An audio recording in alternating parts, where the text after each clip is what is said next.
मामलात में अब जबकि ट्रंप इंतज़ामिया आने लगी है और ये भी कहा जाता है कि शायद वो इस गवर्नमेंट की हामी भी नहीं है, तो ऐसी सूरत में हमें पहले से अपना सिक्योरिटी जो डिप्लोमेसी है उसको मज़ीद तेज़ करना चाहिए और उसके ऊपर होमवर्क कंप्लीट होना चाहिए। जब ट्रंप इंतज़ामिया आ जाए, चार्ज ले ले, तो उसका हम ब्रीफ कर सकें कि हमारा प्रोग्राम क्या है, हमारे सिक्योरिटी कंसर्न्स क्या हैं, इश्यूज़ क्या हैं, और ये हमारे जितने भी अगर प्रोग्राम्स हैं उसका टारगेट क्या है। तो इसके लिए क्या हम तैयारी कर रहे हैं? हुकूमत तैयारी में है, हमारे डिफेंस मिनिस्टर तैयारी में है?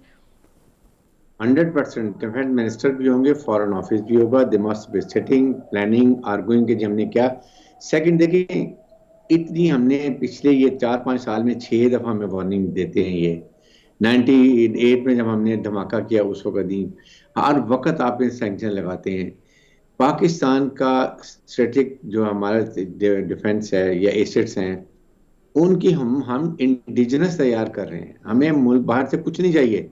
हमारे साइंटिस्ट हैं, हमारे टेक्नीशियंस हैं, and they tremendous job, they are the national heroes. इसलिए इसके ऊपर पूरी कौम ना एक्सेप्ट करेगी, ना हमें कोई फर्क पड़ेगा। हम इसको कंटिन्यू रखेंगे। ये हमारे मुल्क की बका की जामिन है, प्लीज। और ये हमारा कमांड एंड कंट्रोल इतना मॉडर्न है कि American international atomic energy commission everybody recognises it. आज तक इतनी सी भी लीकेज नहीं हुई है। इंडिया में आपके सामने अभी जो इनका मिसाइल फायर हुआ था मॉरिशस में, गिरा क्रूज मिसाइल, कितना एरनेस फायर किया, कितना डेंजरस था। हर 2 साल के बाद इनका एनरिच्ड यूरेनियम जो है ये चोरी होता है, वर्ल्ड मार्केट में बिक रहा होता है। नेपाल, श्रीलंका बेसमेंट पे चल रहा होता है। क्या इसके ऊपर कभी किसी ने बात की अमेरिकन ने? हमारा कोई एक इंसिडेंट बता दें जब से पाकिस्तान न्यूक्लियर से 98 ऑनवर्ड कोई एक बात हुई? It is so safe. और इसके ऊपर आपको मुसल्लह अफवाज को भी तारीफ करनी चाहिए, हमें अपने साइंटिस्ट की तारीफ करनी चाहिए, जिस तरीके से बनाया और जिस तरीके से इसको सेफ कस्टडी की हुई है। Even senior army officers they don't know. Let me tell you, it is in very safe and clear hands. बहुत कम लोग इस पर कोई कॉम्प्रोमाइज, ये हमारा नेशनल एसेट है, इसलिए कॉम्प्रोमाइज नहीं पूरी कौम एक्सेप्ट नहीं करेगी। नेशनल असेंबली में और सेनेट में एक ज्वाइंट सेशन करना चाहिए। पूरी पब्लिक का जो रिप्रेजेंटेटिव नुमाइंदे हैं, एमएनए और सेनेटर, यकमान होकर बोलने कि पाकिस्तान विल नॉट एक्सेप्ट। और ये पार्टी है, ये तासुबाना है, ये यक तरफ है, इसलिए हम इसको एक्सेप्ट नहीं करते। एंड वी एक्सपेक्ट कि अमेरिकन इसको रिवाइज करेंगे और इसको चेंज करेंगे। राइट। आप क्या समझते हैं कि नई इंतज़ामिया आने के बाद से मज़ीद पाबंदियां पाकिस्तान पर लग सकती हैं इस किस्म की? देखिए, बात यह है कि Syria, Iraq neutralised, Libya neutralised, Lebanon neutralised, Gaza का जो हाल है आपके सामने है, हमास को कमजोर कर दिया, उसको हिजबुल्लाह को कमजोर कर दिया, उसके बाद हुतीस को कमजोर कर दिया, ईरान को कमजोर कर दिया, सीरिया पे जाके कब्जा कर लिया। इसराइल फौजें सपोर्ट कर रही हैं, पूरे इसके जो रेबल इनके कंट्रोल में हैं। वहां जाके इन्होंने पूरी वहां पर स्लॉटरिंग कर रहे हैं ये जो अच्छे लॉयल फौजी थे। उसके बाद गोलान हाइट्स पे कब्जा कर लिया, बफर जोन खत्म कर दिया।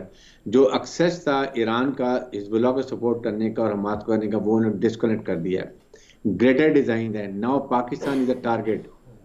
मुसलमानों को समझना चाहिए, एक न्यूक्लियर वाहिद इस्लामिक मुल्क है, फौज बहुत लड़ाका, वेल ट्रेन, बैटल हार्डेंड है।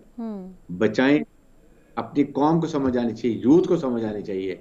इस मौके पे इवन पीटीए को सोचना चाहिए कि क्या आपको इस वक्त ये चीजें बंद करने की जरूरत है या इसको कंटिन्यू रखना है। दुश्मन का नैरेटिव 5th जनरेशन वॉर में है, फौज अवाम को खलीज पैदा करो, फौज को कमजोर करो, और खुदा न खास्ता पाकिस्तान को ईरान, सीरिया, लीबिया की तरह करो। ये वो उन्होंने रियलाइज किया। फौज देखें, strong military is a symbol of strong federation. फौज का, और एक और, जिस मुल्क में आपकी फौज नहीं होगी, अपनी फौज नहीं होगी, उस मुल्क में दुश्मन की फौज होगी। सीरिया देख लें, लीबिया देख लें, इराक देख लें। लेसन समझें, सब सीखें खुदा के लिए। Become a nation to fight. 5th generation war में they break the will of the nation to fight. Don't let that happen. Let's remain United.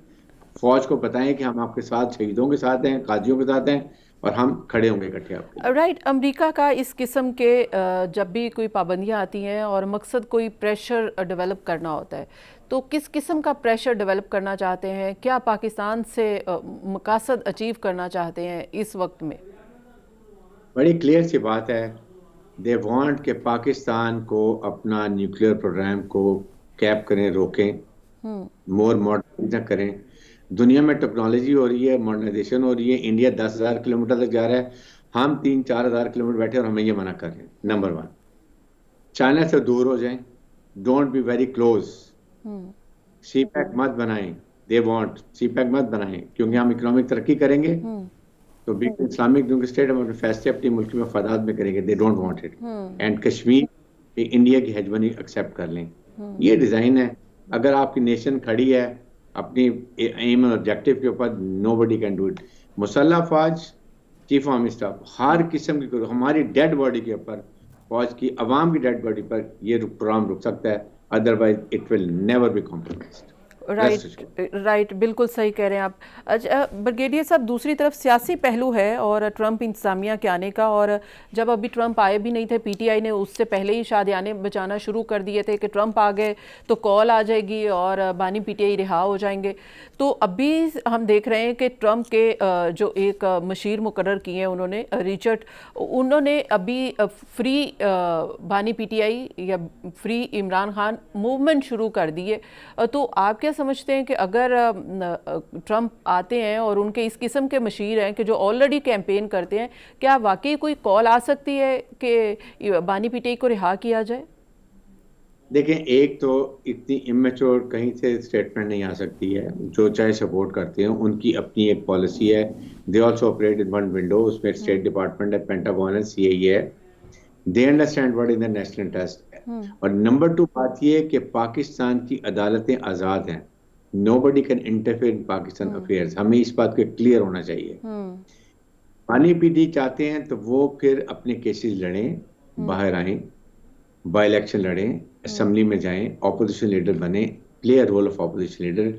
जब तक आपकी साजगार माहौल नहीं होता, आपके एमएलए जो है 47 के वो वापस नहीं आते, अब मेजॉरिटी गेन नहीं करते और व्हाटएवर, लेकिन असेंबली में जाके अपनी जुबान उठाएं, वहां पर जो बात है दुनिया में सुनी जाती है, अवाम सुनते हैं और उसके हिसाब से इट्स डेमोक्रेटिक प्रोसेस इसको फॉलो करें। अच्छा, आप ये कह रहे हैं कि जाहिर है कि पाकिस्तान की अदालतें आज़ाद हैं, आज़ाद तो हमेशा से ही हैं, लेकिन फ़ैसले मुख्तलिफ होते रहे, तारीख गवाह है। 90s में नवाज़ शरीफ को किस तरह से अमेरिका से कॉल आई और उनके कहने पर एक मुआहदा करके बाहर जाने दिया गया, और उसके बाद भी ऑन सो ऑन बहुत कुछ होता रहा। अब तो ये दावा बानी पीटीआई करते हैं कि उनकी हुकूमत भी अमेरिका ने गिराई और एक साइफर के ज़रिए गिराई।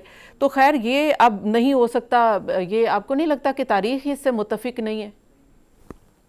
देखिए, बात यह है कि आपके पहले भी बानी पीटीआई को कितनी सजाएं हुई हैं, हाई कोर्ट ने खत्म कर दी। So follow the democratic process, अदालती निज़ाम को तो फॉलो करें, हैव ट्रस्ट। अगर मिलिट्री कोर्ट्स में भी जिनके केस चलते हैं वहां भी सिस्टम है, आपको सजा होगी, you have a right to go to high court, go to the Supreme Court of Pakistan. So have trust.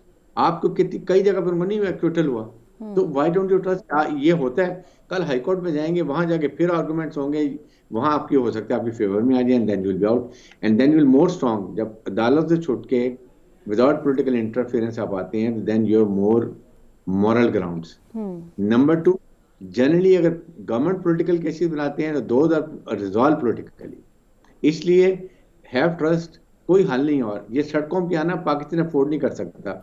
आपने देख लिया कि आपने अपने आप वीक विकेट पर आ गए हैं। अगर 24 नवंबर को ये मान जाते और संजानी में चले जाते, things would have been much better, I am assuring you. They were the purpose, जो इनको बुशरा बीबी को जमानत मिली थी, इसका मतलब था कि things were improving। और उस लीड के आगे सत्या ने वो अपना पूरा भट्टा बिठा के रख दिया, जिस तरीके से गई, लीड किया, इस्तेमाल दिलाया, ब्रीच चौक पे गई, फिर गायब हो गई। What have you gained? आप मुझे बताएं, कितनी दफा अपने वर्कर्स को एग्जॉस्ट करेंगे? अभी जो जेलों में बंद है गरीब लोग, जिनका कोई वाली वारिस नहीं है, जिनकी सब घर भी परेशानी, बेल कराने के लिए पैसे नहीं है, वकील करने के पैसे नहीं है, ना उनको पार्टी लुकआउट कर रही है, आइंदा जो लोग देखेंगे वो आएंगे। तो ये चीजें देखिए, डोंट ओवर एक्सर्ट योर कारकुन। उनका भी आप ख्याल करें, उनको बेचारे रोजगार कहाँ छोड़ के आते हैं, आपने लाके मरवा भी दिया, जख्मी भी करवा लिए, उसके बाद आप ये कहें, तो आई थिंक ये भी पीटीआई को सोचना चाहिए। और फिर लीडरलेस पार्टी जो होती है ना, वो उसमें हर एक चौधरी बना होता है। प्रॉब्लम ही इज इन द जेल। आपके सामने 4-5 लीडर्स बने हुए हैं, लॉयर्स हैं, पॉलिटिकल लीडर्स हैं, कोई और लीडर्स हैं, कोई उनकी सिर्फ बहनें हैं, उनकी बेगम है, ऐसे पार्टी चलती है। ये पार्टी को तबाह करने, नुकसान करने की बात है। बहुत बहुत शुक्रिया।